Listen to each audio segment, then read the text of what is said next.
Believe it or not, ChatGPT was released to the public almost a year ago.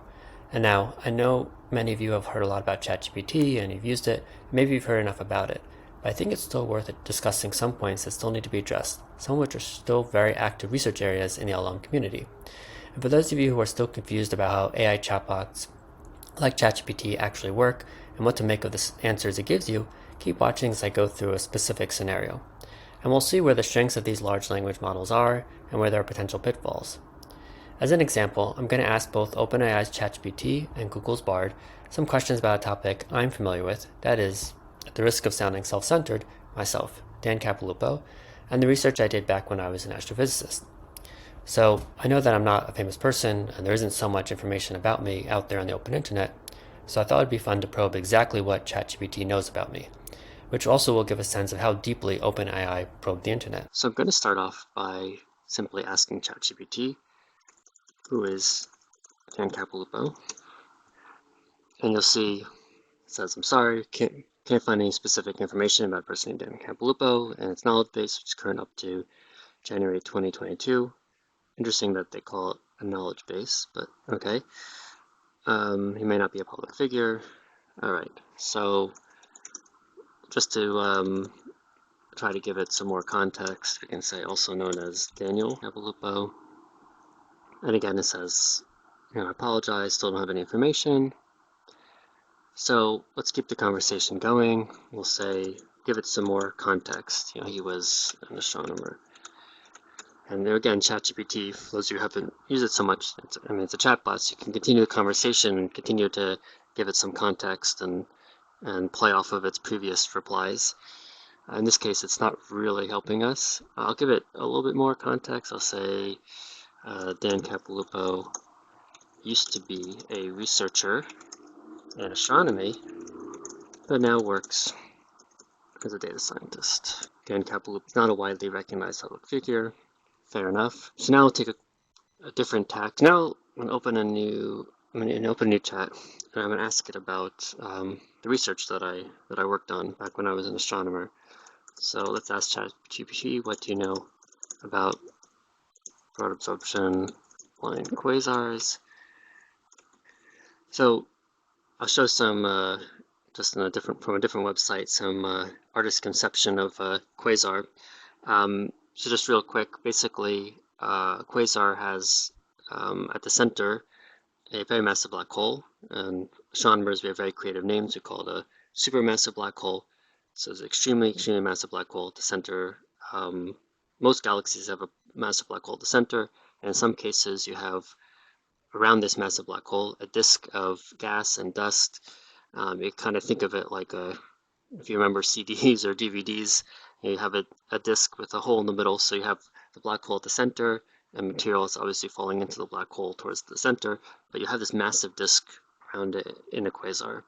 And basically, so you have this disk around the black hole gets very hot because there's just so much gas and stuff in this disk that the friction heats it up and it emits a large amount of light at a wide range of wavelengths. And I specifically was studying broad absorption line quasars, which it's not really important exactly, all the specifics, and this could be a topic for a whole other video. But the point is that we're talking about a very, very specific area of research, not just quasars, but broad absorption line quasars. But the point is that the number of people who've actually done research on broad absorption line quasars at any given time, maybe 50 to 100 people are doing research in this area, and people doing research specifically on variability of broad absorption line quasars, even smaller numbers. So it's a very small kind of niche research area, and so that's why I'm trying to probe, sort of the limits of ChatGPT's knowledge by going to such a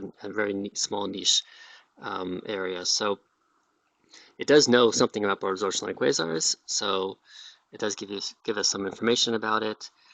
So let's ask it, who are some people who do research in this area? And we can see research on broad absorption line quasars. It's listing some people who've done research in this area. I do recognize some names on this list, but still doesn't mention me, which is okay. And then let's say, again, I mentioned I worked on the very specific area of variability of quasar absorption lines. So let's see, who are some people who have published papers specifically on variability of quasar absorption lines. And it does list some people. Again, some names that I recognize. I recognize most of the names here, but still not me. So let's see. Okay, I'm gonna ask it a question about really a very specific topic of the first paper that I published when I was in graduate school. So can you list some references for papers that compare short-term and long-term quasar board absorption line variability? And it does give this, so it gives this caveat that it can't provide specific references for papers that published after its last knowledge update in January 2022, and it lists places where you can go. And actually, this is actually useful for someone who maybe doesn't know where to find research papers in astronomy. It mentions the archive website, NASA ADS, of course, Google Scholar. So now, but I still want to get ChatGPT to mention actual references. So let's see if I can ask it to, can you list some older references from before 2022? Certainly. Okay, so now finally, ChatGPT mentions my name, Capilupo DM et al. 2015. Now, the only problem here, it mentions a paper titled A Study of Quasar Absorption Line Variability with Cylindrical Sky release data, release 7, except that if we do Google search, we don't quite find this particular paper. I searched in the NASA ADS, and there is no paper with this particular title. So the title is not correct. If we look at, okay, it mentions a reference, Capilupo DM et al. 2015. So if we search for papers I published in 2015, the paper I published in 2015 was a paper not about board absorption lines. It was still about quasars, but not about board absorption lines. It's interesting. I've done this chat with ChatGPT a few times, and each time it does, when I ask this specific question of, asking about papers on short-term and long-term quasar board absorption line variability, it always surfaces my name, as either second, third, or fourth, result. It mentions my name, and it mentions a reference, but each time the reference isn't quite right. The title isn't correct. In some cases, it lists co-authors, which are not correct for that particular paper, or the year is incorrect. So I want to try something different. So we did manage to get ChatGPT to mention my name. So somehow ChatGPT has learned my name somewhere, and it has associated my name with quasars at least, and with quasar absorption lines. But again, I mentioned this is a very niche research area. I would not expect ChatGPT to really know that much about it. So let's look at a research area that is maybe much more common, or a research area where there would be much more information on the internet that ChatGPT could know about. So the topic that I chose to look at next is autism spectrum disorder. So this is something that's fairly common and something there's a wealth of information out there on the public internet. So I'm going to ask it, for references, what are the top papers on autism spectrum disorder? And so the first result here is Leo Kanner from 1943, Autistic Disturbances of Affective Contact. So I'm just going to pick two papers from here, and let's just see if ChatGPT got the references correct. So Leo Kanner, 1943, Autistic Disturbances of Affective Contact. So if we search for this paper, we get, so one of the results, we have the Autism History Project, and we see here the title is correct. So it also got the author name, the year correct. So for this paper, ChatGPT got the reference exactly right. And if we just quickly choose another reference, the Bailey et al. 1995, a clinical pathological study of autism. So when I looked up this one, I did find a paper by Bailey et al., clinical pathological study of autism, but it published in 1998. So close, but not exactly right, but much closer than it got with my paper. Here we got the title, the author, and the years off by just a couple of years. So I just want to mention that I tried something very similar with Bard, just asked it the exact same questions to see what kind of results Bard would get. And Bard gave basically the same results, saying that, doesn't have enough information. One thing that was kind of neat was when I asked Bard about Bard absorption line quasars, it actually did show me an artist rendering of Bard absorption line quasars, so it does have images in addition to text in its replies. And also, Bard has this little Google G button here where you can have it bring up some references, so actually links to content. But even with this feature, obviously, it's still a work in progress. And when I asked Bard about some people who have published papers specifically on variability of quasar absorption lines, it does actually list my name, although it mentions that I'm a University of Michigan astronomer, which is not correct. And it shows a picture, which is not me and not related to me at all.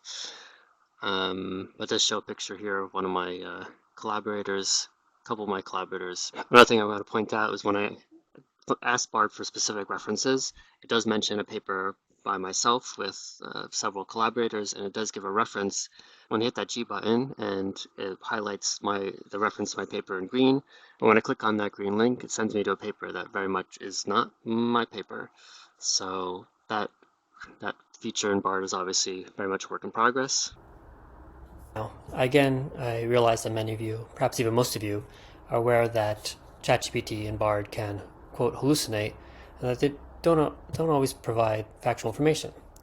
But I do think that there are enough people out there who still do not realize this, and it's important to understand when asking a question to ChatGPT or Bard, in this case I was asking about research papers, ChatGPT is not going into some database, finding the title, and printing the contents of the title field.